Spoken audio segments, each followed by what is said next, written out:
Awalnya semua biasa aja. Di grup WhatsApp alumni SMA 2012, yang biasanya cuma rame pas ada teman ulang tahun atau nikahan, tiba-tiba muncul pesan misterius. Pesan itu bentuknya kayak undangan kumpul bareng, reuni kecil-kecilan gitu. Tapi yang bikin semua pada bingung, tempat yang dicantumin itu asing banget. Reuni kecil alumni SMA di Desa Wangilaras, Sabtu 17 Maret WIB, ada kejutan spesial buat kalian yang datang. Awalnya sih pada menganggap itu spam, tapi yang bikin makin aneh, undangan itu dikirim dari nomor baru, nggak ada nama dan profilnya cewek yang lagi nari, kayak penari Jaipong. Kostumnya merah kemasan khas Sunda banget. Tapi yang bikin merinding, mukanya tuh nggak jelas. Bukan buram kayak kamera jelek ya, tapi kayak emang sengaja dikaburin. Matanya juga nggak kelihatan, cuman bayangan kosong gitu. Bro, ini di mana sih? Google Maps saja nggak nemu, tulis Anton di grup. Creepy banget nih fotonya, sahut Niken. Ini siapa sih yang undang? Admin grup siapa sih sekarang? Tanya Rina sambil kirim stiker kucing bingung. Yaelah, paling prank doang. Tapi Desa Wangilaras? Nggak familiar banget. Kayak nama di novel horor, balas Dimas yang emang doyan film-film serem. Gue cuman baca sambil mikir. Satu sisi ini kayak mainan iseng, tapi sisi lain, rasa penasaran tuh nggak bisa direm. Makin dilihat makin pengen tahu. Apalagi pas malam harinya, nomor itu ngirimin satu pesan lagi ke grup, cuman satu kalimat, yang datang akan tahu siapa yang ketinggalan. Langsung rame tuh grup, beberapa nanya, beberapa keluar grup. Tapi yang paling bikin bulu kuduk merinding setelah itu, nomor itu hilang. Udah nggak bisa dicat lagi. Diklik pun udah nggak ada. Kayak akun dummy yang udah dihapus. Besoknya Dimas ngajak ngobrol gue pribadi. Lo serius nggak pengen kesana? Gue penasaran beneran nih. Kita rame-rame aja. Lo, gue, Anton, Rina, Niken. Biar nggak serem amat. Gue diam sejenak ngerasa ini ide konyol. Tapi entah kenapa hati gue berat. Nolak. Ada rasa nggak nyaman yang justru bikin makin pengen tahu. Lagian 5 orang pergi bareng kan gak mungkin kenapa-napa ya kan. Akhirnya fix. Kami berlima sepakat berangkat hari Sabtu pagi. Lokasinya gak jelas. Tapi Dimas nemu satu artikel lama banget dari forum yang udah gak aktif. Katanya ada desa bernama Wangilaras di perbatasan antara Jawa Barat dan Banten. Tapi udah lama dianggap hilang karena gak ada yang bisa nemu jalannya lagi. Anehnya waktu Dimas masukin koordinat dari artikel itu ke GPS muncul rute. Jalan tanah, kecil masuk ke pedalaman. Tapi cuma bisa dilihat dari HP Dimas. HP kita yang lain gak bisa buka peta itu. Sabtu pagi kami berangkat naik mobil Dimas. Cuaca cerah, perjalanan santai awalnya. Tapi semakin jauh dari kota, makin sepi, makin dingin dan sinyal makin gak stabil. Jam 11 siang kami berhenti di warung kecil buat makan. Cemilan warung, ibu-ibu tua sempat ngelirik curiga waktu kami bilang mau ke Wangilaras. Desa mana tadi nak? Tanyanya sambil menyipitkan mata. Wangilaras bu, tahu nggak jalannya? Ibu itu nggak langsung jawab, tapi mukanya langsung berubah pucat. Udah lama nggak ada yang kesana. Nggak semua bisa masuk. Maksudnya gimana bu? Ibu nggak pernah dengar kabar orang pulang dari sana lagi. Tapi semoga kalian selamat. Ya, kami cuma saling pandang. Dimas ketawa kecil bu, ini bukan sinetron ya. Santai aja. Kita cuma mau cek lokasi, foto-foto dikit terus balik. Ibu itu nggak jawab, cuma masuk ke dalam warung sambil komat kamit. Kami lanjut jalan. Jalanan makin rusak, makin banyak batu dan akar pohon melintang. Mobil mulai susah jalan, akhirnya kami mutusin parkir dan lanjut jalan kaki. Dari titik GPS terakhir, harus jalan sekitar 1 jam ke dalam hutan kecil. Sinar matahari masih ada, tapi anehnya, suasana hutan tuh beda. Suara burung hampir nggak ada, angin juga nggak berasa. Jalan setapak yang kami lewati dikelilingi pohon tinggi dan kabut tipis mulai muncul meski masih siang. Rina mulai gelisah. Eko ngerasa kayak diawasi ya. Anton yang dari tadi cuek akhirnya buka suara juga. Gue juga ngerasa kayak ada yang ngikutin dari belakang. Gue nengok cepat tapi nggak ada apa-apa. Hanya kabut tipis dan suara langkah kami sendiri. Satu hal yang bikin makin aneh selama jalan, kami sesekali dengar suara musik. Bukan musik modern tapi kayak gendang tradisional. Suara sinden samar-samar kayak nyanyi dari kejauhan. Tapi tiap kami berhenti buat dengerin suaranya langsung hilang. Sampai akhirnya kami nemu gapura kayu tua. Di sana ukiran khas Sunda penuh di tiap sisi. Di bagian atas ada tulisan aksara Sunda yang gak kami mengerti. Tapi yang paling bikin ngeri di tengah gapura itu ada ukiran wanita nari. Pakaian dan posnya persis kayak yang di foto WhatsApp kemarin. Niken langsung gemeteran. Gue ngerasa ini bukan tempat biasa. Kayaknya kita nggak harus masuk deh. Tapi Dimas udah melangkah duluan, kita udah sejauh ini. Sekalian aja lihat foto-foto bentar terus balik. Gue, Anton, dan Rina akhirnya ikut masuk. Niken nyusul paling belakang. Begitu kami lewat gapura itu tiba-tiba hawa berubah. Kayak ada selimut dingin yang langsung nempel di kulit. Kabut jadi lebih tebal dan sinyal HP langsung hilang semua. Desanya ada di balik pepohonan kecil, tradisional dan sepi. Rumah-rumahnya dari kayu tua. Beberapa ada yang masih utuh, sebagian udah rusak. Tapi yang bikin kami kaget, ada satu panggung besar di tengah lapangan desa. Dan di atas panggung itu ada sesajen, lampu minyak dan seperangkat alat musik tradisional. Kami berdiri di sana diam. Lalu tiba-tiba suara gendang terdengar lagi. Pelan ritmenya lambat. Lalu suara sinden mulai mengikuti. Sahanu datang, Sahanu balik, gue merinding. Jantung deg-degan. Tapi entah kenapa kaki ini malah ngelangkah pelan ke arah panggung. Seolah ada magnet yang narik. Suara nyanyian makin jelas. Dan dari kejauhan muncul siluet perempuan berbaju jaipong merah keemasan. Dia nari pelan. Gerakannya anggun. Tapi tubuhnya kayak ngambang sedikit di atas tanah. Mukanya samar. Persis kayak foto di WhatsApp itu. Gua nggak mau di sini lagi, bisik Rina dengan suara gemetar. Niken udah duduk lemas di tanah. Anton bengong. Dimas masih ngevideo, gila ini konten viral banget. Tapi semua itu baru awal. Awal dari sesuatu yang gak pernah kami bayangkan sebelumnya. Perjalanan ke sana aneh banget. Awalnya sih kami masih bisa ketawa-ketawa, ngelawak receh sepanjang jalan setapak yang mulai masuk hutan. Tapi makin dalam kami jalan, suasananya berubah drastis. Jalannya makin sempit, tanahnya lembab, akar-akar pohon melintang sembarangan. Daun-daun kering nempel di sepatu, dan udara jadi dingin meski matahari masih tinggi. Yang paling kerasa, suasana di sekitar jadi sunyi. Gak ada suara burung, jangkrik pun gak ada. Padahal hutan biasanya ramai sama suara alam. Ini benar-benar hening. Yang kedengeran cuma langkah kaki kami sendiri dan suara napas yang makin berat karena jalanan nanjak sedikit demi sedikit. Sinyal HP hilang total dari 15 menit lalu. Gue sempat angkat HP tinggi-tinggi. Siapa tahu bisa dapat sinyal walau cuma satu garis. Tapi nihil. Bar sinyal full putih. Kami semua mulai ngerasa gak enak tapi udah telanjur jauh. Balik pun percuma. Dimas tetap pede bilang, tenang aja bentar lagi juga nyampe. GPS tadi bilang tinggal setengah kilometer. Sampai akhirnya kami keluar dari semak belukar terakhir dan berdiri di depan gerbang kayu tua. Gerbangnya tinggi, mungkin 2 meteran. Terbuat dari kayu yang udah tua banget. Warnanya pudar, ada lumut hijau di beberapa sisi. Tapi ukiran di sana luar biasa detail. Di tiang kiri dan kanan ada ukiran 2 sosok perempuan. Penari jaipong dengan posisi tangan yang anggun. Dan gerakan tubuh yang digambarkan dengan lekukan halus pada kayu. Mereka mengenakan kostum khas Sunda lengkap dengan hiasan kepala. Yang bikin makin merinding, di bagian atas gerbang itu ada papan kayu panjang dengan tulisan yang jelas bukan huruf Latin. Itu aksara Sunda kuno. Kami semua nggak ada yang bisa baca, tapi entah kenapa tulisan itu kayak bergetar. Bukan karena angin, tapi karena entah apa. Pandangan mata gua nggak bisa lepas dari situ. Kayak huruf-huruf itu tahu kami datang. Pas kami berdiri di depan gerbang itu, tiba-tiba terdengar suara. Pelan banget, kayak suara alat musik dari kejauhan. Gendang pelan, ritmenya lembut. Disusul suara perempuan menyanyi. Suara sinden. Suaranya halus banget, kayak nyanyi di telinga langsung, tapi juga jauh entah dari mana. Kami semua saling pandang.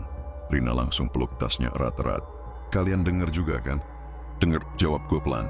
Anton ngecek HP-nya. Kayak masih berharap ini semacam speaker Bluetooth yang nyambung dari HP siapa gitu.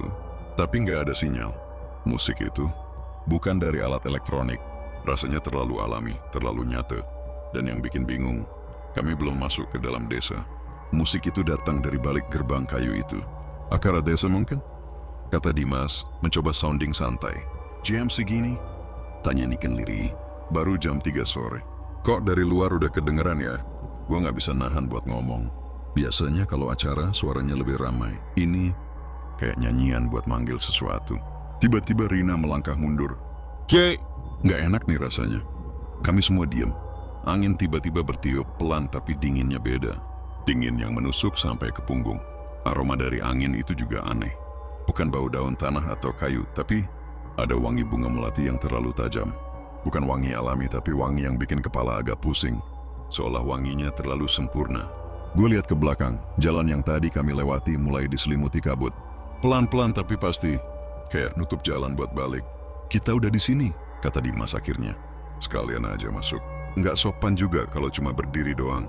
Tanpa nunggu jawaban, dia melangkah masuk duluan. Satu persatu kami ikuti. Niken paling terakhir tangannya gemetaran, tapi dia nggak mau ditinggal sendirian. Begitu kami semua lewat gerbang kayu itu, ada sensasi aneh yang langsung terasa.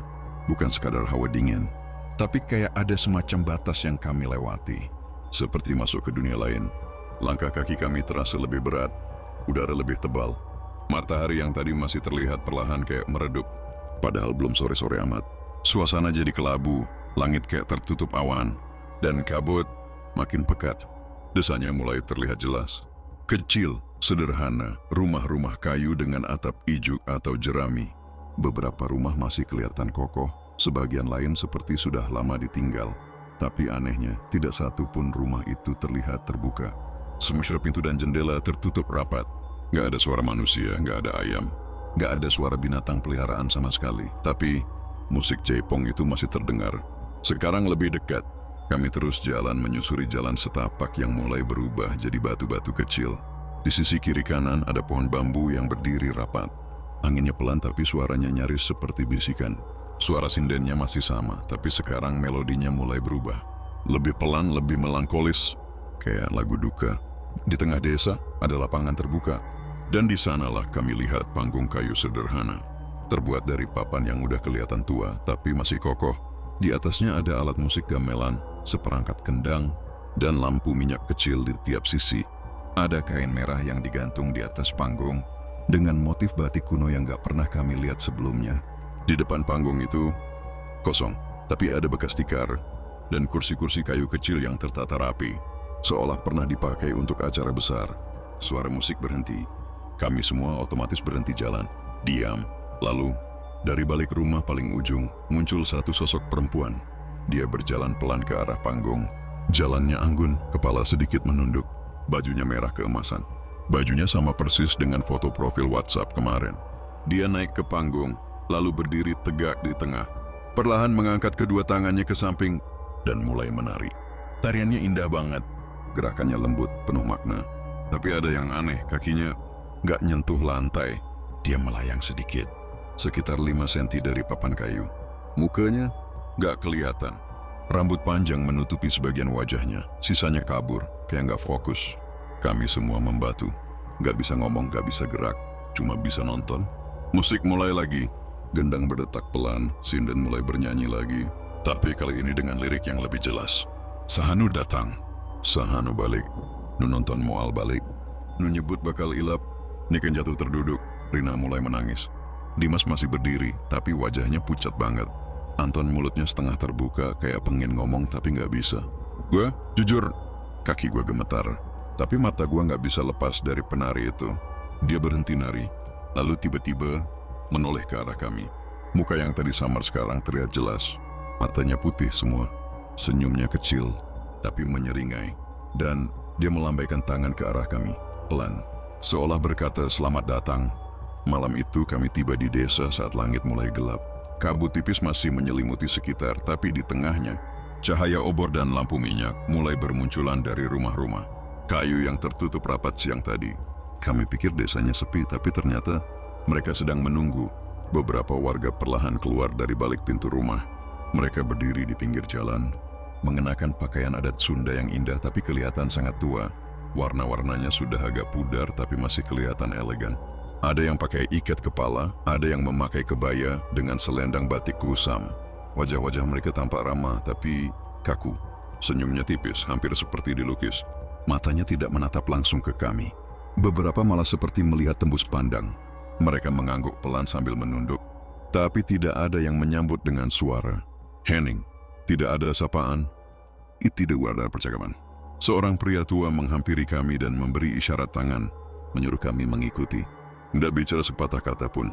Kami menurut saja, meski dalam hati masing-masing jelas terasa aneh. Jalannya lambat, napasnya berat. Tapi yang bikin bulu kuduk naik, langkahnya tidak berbunyi. Tidak ada suara dari sandal kayu yang dipakai. Padahal jalan desa itu dari batu. Kami dibawa ke rumah besar di tengah desa. Bangunannya lebih besar dari rumah lainnya, dan di halamannya ada balai tempat duduk melingkar yang ditata rapi. Di tengah balai itu ada panggung kayu kecil, lebih sederhana dari panggung utama di tengah lapangan tadi. Di atasnya sudah berdiri seorang penari. Penari itu perempuan. Usianya nggak bisa ditebak, tubuhnya langsing, gerakannya lembut. Tapi saat pertama kali gue melihat wajahnya, langsung merasa ada yang salah. Wajahnya nggak jelas. Bukan karena cahaya redup atau jarak yang jauh, tapi karena memang mukanya kayak ngeblur. Seolah kamera mata gue nggak bisa fokus. Rambut panjang hitamnya menjuntai, tapi gerakannya terlalu lembut untuk ukuran rambut. Terlalu ringan, seperti melayang di dalam air. Dia terus menari, mengikuti irama kendang dan suara sinden yang mengalun dari alat musik yang entah dimainkan siapa. Gue lihat ke sekitar, nggak ada pemain gamelan atau kendang di mana-mana. Suaranya terdengar nyata, tapi sumbernya kosong. Kami semua duduk, disuruh oleh pria tua itu. Kursi-kursi kayu kecil yang dingin dan agak lembab disiapkan tepat di depan panggung. Gue duduk di sebelah Rina, yang tangannya sudah menggenggam lututnya sendiri. Niken masih nunduk, kayak berdoa dalam hati. Dimas, seperti biasa, masih cuek. Malah dia langsung ambil HP dan mulai ngerekam pakai mode malam. Serem-serem gini vibe-nya. Estetik juga ya, bisik Dimas sambil tertawa kecil. Anton gak ngomong apa-apa. Matanya terpaku ke penari itu. Tapi wajahnya tegang. Gue bisa lihat dari rahangnya yang mengencang. Gue ngeliat lagi ke atas panggung. Gerakan penari itu luar biasa halus. Tubuhnya seperti nggak punya gravitasi. Tangannya melambai pelan, kaki-kakinya meluncur di udara. Ya di udara. Karena sekarang gue sadar dia nggak injak lantai. Dia ngambang, bisik gue lirik Rina. Rina langsung nengok. Apa? Itu penari. Kaki dia nggak nyentuh papan. Rina menatap lagi, kali ini lebih fokus. Lalu tiba-tiba dia menarik lenganku. Iya. Dia ngambang, astaga. Dimas mendengar dan nyeletuk. Nggak usah lebay. Paling cuman efek asap, cahaya gitu. Lo pikir hantu bisa nari secantik itu? Tapi gue tahu itu bukan cahaya. Bukan asap. Ada sesuatu yang nggak bisa dijelasin secara logis. Dan makin lama gue lihat makin merinding. Penari itu seperti nggak sadar ada penonton. Dia menari sendiri, tenggelam dalam alunan musik yang mengalun tanpa sumber. Tapi gerakannya semakin cepat, matanya tetap kosong, wajahnya tetap kabur. Tapi kini tubuhnya makin tinggi, melayang makin tinggi. 1 meter dari panggung, gue mencubit lengan gue sendiri. Sakit, ini nyata. Tiba-tiba suara sinden berhenti, musik berhenti, semua diam. Penari itu juga berhenti. Lalu perlahan dia menoleh ke arah kami. Bukan kepala yang bergerak, tapi seluruh tubuhnya memutar, tanpa menurunkan posisi melayangnya, seolah dia meluncur di udara. Matanya terang, putih, kosong. Rina langsung menangis. Niken menunduk lebih dalam, menutupi wajahnya. Anton akhirnya bicara, suaranya lirih. Gue pengen pulang. Dimas masih nerekam, tapi tangannya gemetar. Harusnya nggak videoin ini. Penari itu tersenyum, tapi senyumnya bukan senyum biasa. Itu senyum panjang. Terlalu panjang, seolah wajahnya bisa melar lebih dari manusia normal. Dan saat dia senyum, musik kembali terdengar.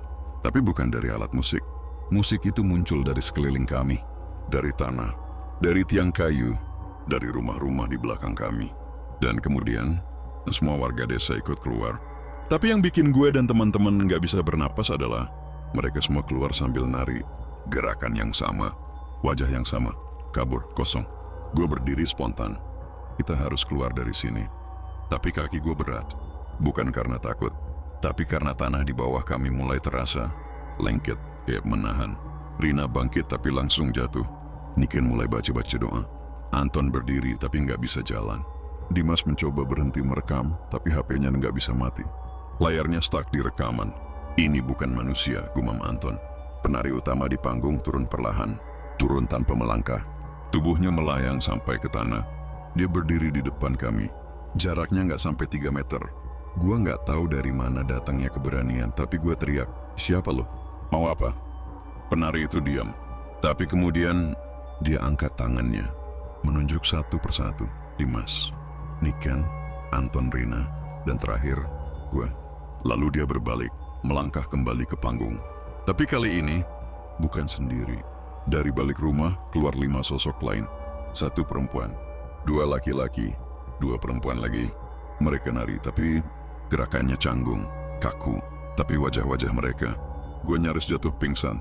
Wajah-wajah itu adalah kami. Sosok yang persis kayak Dimas, Rina, gue, Niken, dan Anton sedang nari di atas panggung. Tapi versi kosong, versi tanpa jiwa. Sementara kami semua masih di sini nonton dan nggak bisa lari. Suara sinden terdengar lagi. Kali ini liriknya jelas. Nu datang, ulah balik. Nu ninggali ulah ngajerit. Anu geus dipilih, bakal nari saterusna. Pagi itu terasa aneh. Dingin lebih menggigit dari biasanya. Kabut yang kemarin hanya tipis, sekarang menggumpal seperti awan rendah yang turun terlalu dekat dengan tanah. Matahari bahkan nggak kelihatan sama sekali. Semuanya suram, abu-abu dan lengang. Rumah tempat kami menginap itu, meskipun terlihat sederhana dari luar, cukup luas di dalam. Ada 5 ruangan, dan kami semua masing-masing punya tempat tidur sendiri. Gue bangun paling awal karena kebelet pipis. Suasana sepi banget. Nggak ada suara ayam berkokok, nggak ada suara orang masak, dan entah kenapa hawa rumahnya jadi dingin kayak kulkas. Gue keluar kamar dan otomatis nengok ke kamar Anton. Pintu terbuka sedikit. Gue ketuk pelan, "Ton, bangun bro." Tapi nggak ada jawaban. Gue dorong pintunya perlahan. Kamarnya kosong, ranjang rapi. Cuma ada selimut tergulung dan bantal yang udah dingin. Di pojok kamar bajunya masih tergantung rapi di gantungan. Tapi nggak ada tas, nggak ada sendal, nggak ada jejak kalau dia baru aja keluar. Awalnya gue kira dia mungkin ke kamar mandi luar. Tapi gue udah muterin halaman belakang. Kosong, nggak ada siapa-siapa. Gue panik, langsung bangunin Rina dan Niken. Dimas juga gue ketuk kamarnya. Rina bangun dengan mata bengkak karena semalaman nangis. Niken masih setengah sadar waktu gue bilang Anton hilang. "Hilang gimana maksud lo?" Suara Niken agak gemetar. Kamarnya kosong, nggak ada barang-barangnya. Tapi bajunya masih tergantung, jawab gue cepet. Rina langsung berdiri dan jalan cepat ke kamar Anton. Dia buka pintunya dan langsung terduduk di lantai. Ini nggak masuk akal. Dia nggak mungkin pergi sendiri, kata gue. Nggak ada suara langkah, nggak ada yang bangunin kita. Dimas keluar kamar terakhir. Dia malah nyengir kecil. Mungkin dia udah bosen terus pulang duluan, katanya santai. Pulang? Jam segini? Lewat mana? Nggak ada sinyal, nggak ada kendaraan juga. Lu pikir dia teleport? Dimas ngangkat bau. Mungkin warga sini bantuin dia balik. Kami akhirnya mutusin buat nanya ke warga. Tapi waktu kami keluar rumah, jalanan desa kosong. Nggak ada satupun warga yang kelihatan. Padahal kemarin sore desa ini lumayan ramai. Walaupun suasananya aneh, setidaknya ada kehidupan. Tapi sekarang sepi banget. Kayak desa mati. Satu-satunya orang yang kami temui adalah ibu-ibu tua yang duduk di bangku bambu dekat sumur. Dia diam aja, matanya kosong, tapi gue nekat nanya. Bu, semalam teman kami hilang. Namanya Anton. Tinggi, kulit sawo matang, pakai kaos hitam. Si ibu cuma noleh sebentar, lalu jawab pelan. Mungkin dia udah pulang duluan. Kalimat itu persis kayak yang Dimas bilang tadi. Tapi bukan sekadar jawabannya yang aneh. Cara dia ngomong juga kayak bukan manusia biasa. Kayak ngebaca kalimat dari naskah. Datar, gak ada rasa. Bu, kami butuh bantuannya. Kami gak tahu arah jalan keluar. Bisa bantu? Tanya Rina putus asa. Ibu itu cuma diem, lalu berdiri dan masuk ke rumah. Pelan, gak menutup pintu. Hening lagi. Kami makin panik. Niken mulai sesekukan. Dia duduk di anak tangga rumah dan nutup wajahnya pakai tangan. Gue duduk di sebelahnya, nyoba nenangin. Tapi jujur, gue sendiri gemetar. Dimas? Dia malah pergi muter-muter, kayak lagi nyari sesuatu. Gue panggil dia, lo ngapain? Gue dengar suara kendang barusan, katanya sambil nengok ke belakang rumah. Kayak suara dari semalam, tapi pelan banget. Kayak dari dalam hutan. Lo bercanda kan? Enggak, serius. Kayaknya penarinya masih di sini. Dimas, lo gila? Anton hilang, lo malah mikirin penari itu. Tapi Dimas gak jawab. Dia jalan terus ke arah belakang desa. Tanpa sepatu. Cuma pakai kaos dan celana pendek. Gue langsung lari ngejar dia. Tapi dia udah masuk ke celah semak-semak kecil yang jadi jalan. Setapak ke arah hutan belakang. Waktu gue mau masuk, kabut tiba-tiba tebal banget. Gue gak bisa lihat apa-apa di depan. Cuma suara langkah kaki Dimas yang makin menjauh. Lalu, dek, musik itu muncul lagi. Gendang, lembut, disusul suara sinden. Tapi kali ini nadanya kayak bisikan. Sahanu datang. Sahanu balik. Nunari Moal bisa pulang. Gue langsung lari masuk kabut sambil teriak. Dimas! Dimas balik woi. Gak ada jawaban. Gue terus masuk lebih dalam. Tanah becek. Pohon-pohon makin rapat. Daun nempel di muka. Kabut di mana-mana. Tapi gak ada tanda-tanda Dimas. Sampai akhirnya suara musik itu berhenti. Dan diganti sama suara ketawa kecil. Suara perempuan. Dekat banget. Gua muter cepat. Gak ada siapa-siapa. Tapi suara itu kayak dari atas. Gue ngangkat kepala, dan di antara cabang pohon besar yang bercabang seperti tangan, ada sosok berdiri, atau lebih tepatnya melayang. Sosok perempuan, baju merah, kepala miring, rambut panjang menutupi wajahnya, dan senyum yang terlalu lebar. Dia nggak ngapa-ngapain, cuma melayang di sana, seperti nonton gue. Gue lari, nggak pikir panjang. Gue jatuh, bangkit lagi lari terus sampai napas gue habis. Gue keluar dari kabut, entah gimana, dan jatuh di pinggir desa, dekat sumur. Niken dan Rina lari ke arah gue. Lu kenapa? Dimas mana? Gue cuma bisa geleng. Dia hilang, kayak Anton. Rina langsung histeris. Niken pingsan di tempat. Gue duduk di tanah, nyari napas. Tapi dada gue sesak. Bukan karena lari, tapi karena gue tahu kami nggak akan bisa keluar dari desa ini. Hari itu langit tidak berubah, abu-abu. Kabut masih menggantung rendah di antara atap rumah dan pohon-pohon. Bambu yang membentuk dinding alam di sekeliling desa. Tidak ada tanda-tanda pagi atau sore. Waktu terasa berhenti. Aku, Rina, dan Niken berkumpul di dalam rumah kecil yang semakin terasa seperti kandang. Nafas kami pendek, tubuh kami lemas. Dan yang paling terasa, harapan mulai pudar. Anton hilang, Dimas menyusul. Desa ini seperti hidup dan menelan siapapun yang dianggap cocok untuk mengisi panggung setannya. Kami tidak tahu harus apa. Kami tidak tahu siapa yang bisa dimintai tolong. Sampai akhirnya muncul satu orang. Seorang nenek tua, kecil keriput, tubuhnya bungkuk, dan kakinya sedikit diseret saat berjalan. Tidak ada yang tahu dari mana dia datang. Tapi saat dia muncul di ambang pintu rumah tempat kami berlindung, Rina langsung berdiri dan nyaris menangis. Bu, tolong, kami mau pulang. Kami nggak tahu harus kemana, katanya sambil menggenggam tangan nenek itu. Nenek itu diam, lama, lalu duduk perlahan di lantai, seperti menyiapkan dirinya untuk bicara sesuatu yang berat. Aku duduk di depannya, menatap matanya yang keruh, namun tetap menyimpan kilatan. Bukan kemarahan tapi luka yang sudah sangat tua. Ia menghela napas panjang, dan akhirnya berkata dengan suara parau. Kalian sudah terlalu dalam masuk ke cerita ini. Tapi karena kalian belum sepenuhnya jadi bagian, mungkin masih bisa keluar. Tapi harus tahu dulu, kenapa tempat ini tak bisa lagi disebut desa biasa. Aku dan Rina saling pandang. Niken duduk lemas di pojokan masih syok. Tapi aku pasang telinga, karena entah kenapa, suara nenek itu membuatku merasa seperti mendengar sesuatu yang sangat penting.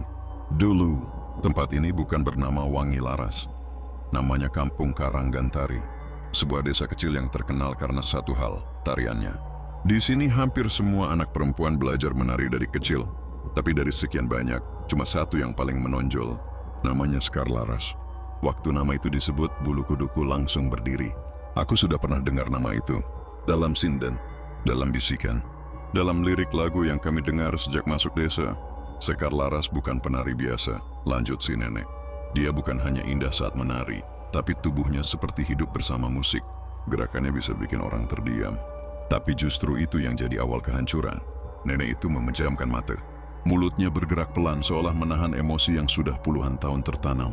Pada suatu hari desa kami mengadakan pentas besar untuk menghormati leluhur, memperingati panen, dan memperlihatkan kepada dunia bahwa budaya kami masih hidup. Orang dari luar kampung datang. Ada yang dari kota, ada juga dari luar daerah. Panggung dibangun di lapangan utama. Lentera dinyalakan. Semua orang menunggu.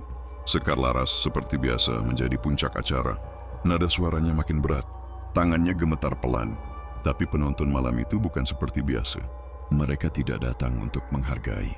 Mereka datang untuk membandingkan, menertawakan, dan merendahkan. Beberapa pemuda dari kota yang katanya lulusan seni modern tertawa saat Sekar mulai menari. Mereka bilang gerakannya terlalu lambat, terlalu kolot. Ada yang menyebutnya kuno, bahkan penari kampungan. Mataku membelalak. Di kepalaku langsung muncul bayangan Sekar Laras di tengah panggung menari dengan sepenuh jiwa, sementara di depannya orang-orang menertawakan, mengolok, bahkan mencemuh apa yang ia anggap suci. Sekar Laras tidak berhenti. Dia terus menari, tapi tubuhnya sudah gemetar. Napasnya pendek, matanya bukan lagi seperti mata penari, tapi seperti orang kesurupan. Dia menari terus, bahkan ketika musik berhenti. Semua orang panik, tapi dia tetap melanjutkan.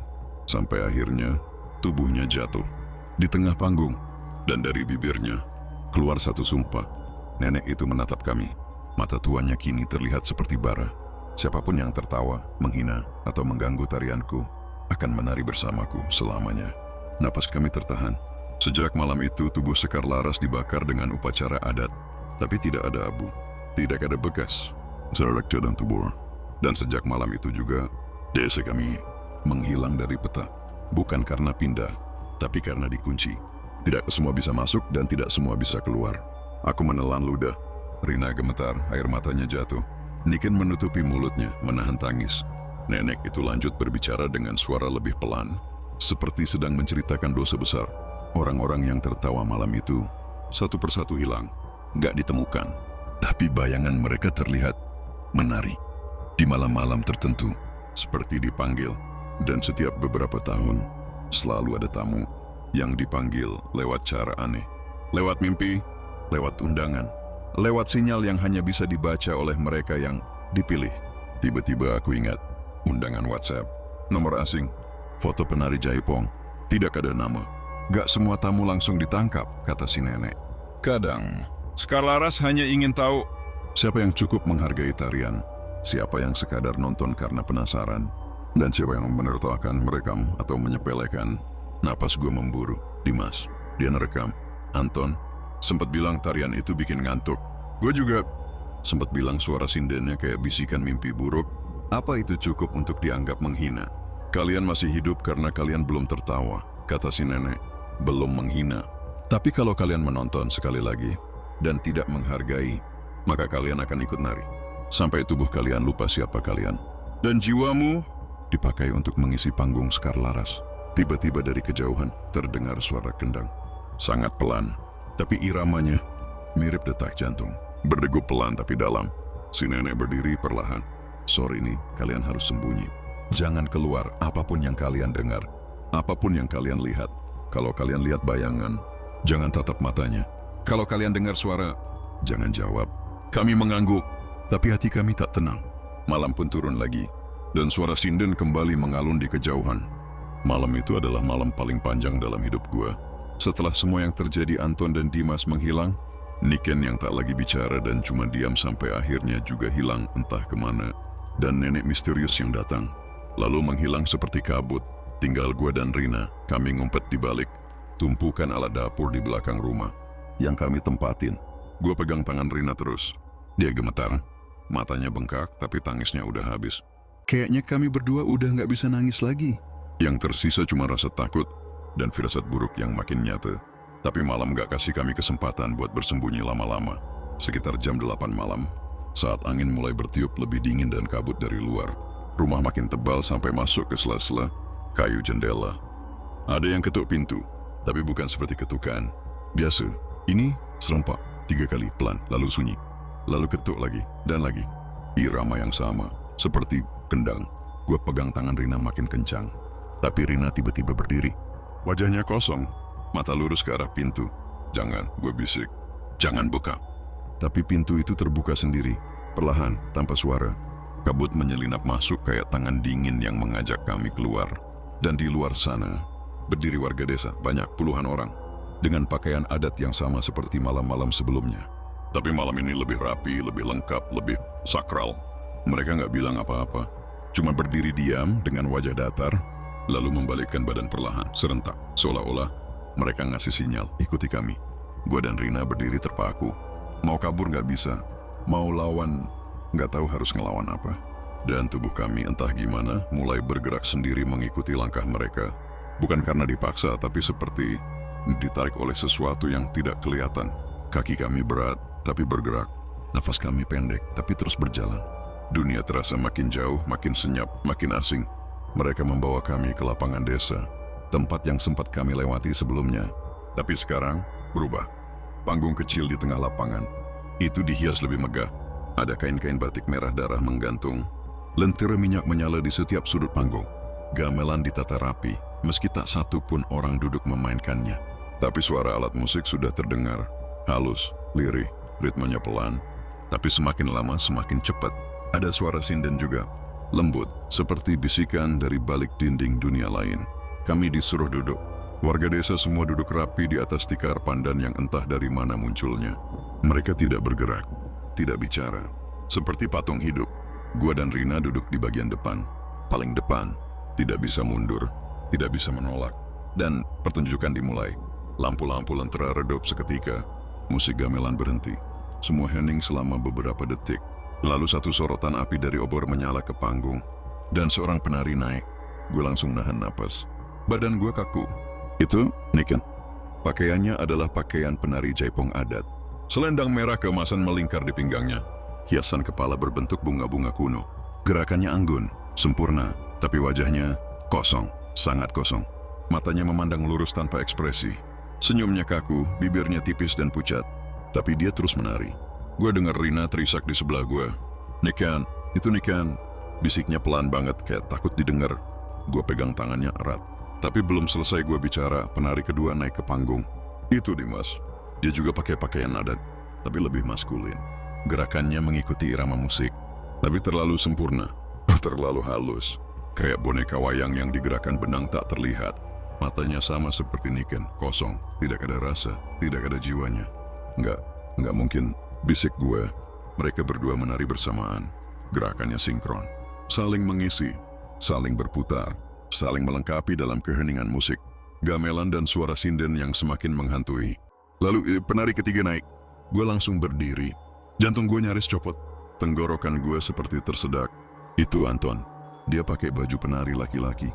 Langkahnya berat tapi mengikuti irama. Gerakannya bukan seperti Anton, bukan seperti orang yang pernah gue kenal, tapi lebih seperti cangkang. Seperti tubuh Anton yang bergerak, tapi jiwanya entah di mana. Gue tarik Rina. Kita harus keluar dari sini, sekarang. Dia nggak jawab tapi ikut berdiri. Kami mulai jalan pelan ke belakang. Tapi saat kami menoleh ke jalan keluar, kabut sudah menutup semuanya. Tidak ada jalan, tidak ada celah, hanya putih pekat. Dan suara sinden yang makin keras. Kami berlari ke sisi kiri, tapi warga desa berdiri, serentak, menghadang, wajah-wajah kosong. Tubuh-tubuh diam, tapi seperti tembok, gak ada celah. Kami ke kanan, sama. Dinding manusia itu mengelilingi kami dan panggung, sambil menatap ke depan. Menonton pertunjukan, tanpa ekspresi. Penari di panggung bertambah, 5, 6, 7 orang. Beberapa dengan wajah asing, tapi ada satu hal yang sama. Semua wajahnya kosong, mata mereka seperti kaca. Bibir tersenyum, tapi hampa. Musik semakin cepat, gamelan mengalun gila. Sinden menyanyi keras nada tinggi seperti jeritan, tapi tetap lembut dan pelan di telinga. Suaranya tidak dari satu arah, tapi dari semua arah. Lalu panggung terbuka. Cahaya merah muncul dari lantai kayu, seperti cahaya dari bawah tanah. Dan dari tengah cahaya itu, muncul satu penari, perlahan, elegan, tapi mengerikan. Itu dia, Sekar Laras. Kostumnya paling megah. Selendangnya panjang, melayang seperti ditiup angin. Meski udara di sana mati, wajahnya samar, tapi kini lebih jelas. Matanya menyala samar, pupus, tapi menembus. Senyumnya panjang, sangat panjang, tidak manusiawi. Dia mulai menari. Gerakannya sangat lambat, tapi mematikan. Setiap gerakan seperti merobek udara, seperti menghentikan waktu. Dan semua penari lainnya mengikuti. Seketika, seolah dikendalikan. Mereka berputar, menyilang, melompat, melayang. Dan di tengah-tengah tarian itu Sekar Laras menatap gue, tepat ke mata gue, dan tersenyum. Gue tarik Rina lalu dorong dia ke belakang. Lari sekarang. Tapi Rina hanya menatap panggung. Matanya berkaca-kaca. Mereka sahabat kita. Bukan lagi. Itu bukan mereka. Gue teriak. Kalau kita nggak pergi, kita akan ikut nari. Rina terisak, tapi akhirnya mulai bergerak. Kami lari ke arah kabut, menembus dinding putih itu. Gue dorong Rina duluan, lalu gue ikut. Dingin luar biasa, seperti masuk ke dalam es. Nafas membeku, tapi kami lari terus. Suara musik makin jauh, tapi bisikan sinden makin dekat. Anu ninggali, bakal ilap. Anu datang, ulah balik. Anu balik, ulah ninggali. Kabut makin tebal, tapi kami terus lari. Gue nggak tahu kemana. Gue cuma tahu kami harus keluar. Sebelum tubuh ini ikut menari, kami berlari tanpa arah di tengah kabut yang makin menebal. Nafas gue berat, telinga gue seperti dipenuhi gema suara sinden yang terus mengalun lirih. Kadang pelan, kadang seperti berbisik langsung ke telinga. Rina ada di depan gue, sesekali nengok ke belakang, memastikan gue masih ada. Tapi jujur, lama-lama gue juga nggak yakin apakah yang gue ikuti ini masih Rina atau sesuatu yang menyerupai dia. Kaki gue mulai lemas, Dingin menusuk ke tulang. Udara terlalu tebal untuk dihirup. Di sekeliling cuma kabut. Pohon-pohon yang tadinya berdiri di pinggir desa, kini terasa seperti tumbuh dari mana-mana, mencuat dari tanah, melingkar seperti labirin. Setiap kami berbelok, jalan di belakang langsung menghilang. Kabut menutup jejak kami secepat kami melangkah. "Rin, kita kemana?" Gue akhirnya berteriak, suara gue hampir enggak kedengaran sendiri. "Entah, asal jangan diam," jawab Rina sambil tetap berlari. Dan kami terus berlari, lewat jalan setapak yang penuh ranting, melewati gubuk kosong yang muncul entah dari mana. Dan tiba-tiba kami menemukan sesuatu yang bikin kami berhenti mendadak. Sebuah cermin, berdiri di tengah jalan. Tinggi itu aku Sam. Bingkainya penuh ukiran Sunda kuno, mirip yang kami lihat di gerbang masuk desa. Tapi yang bikin gue benar-benar merinding, di dalam cermin itu bukan pantulan kami. Yang terlihat di dalam cermin adalah panggung. Panggung yang sama, penari yang sama.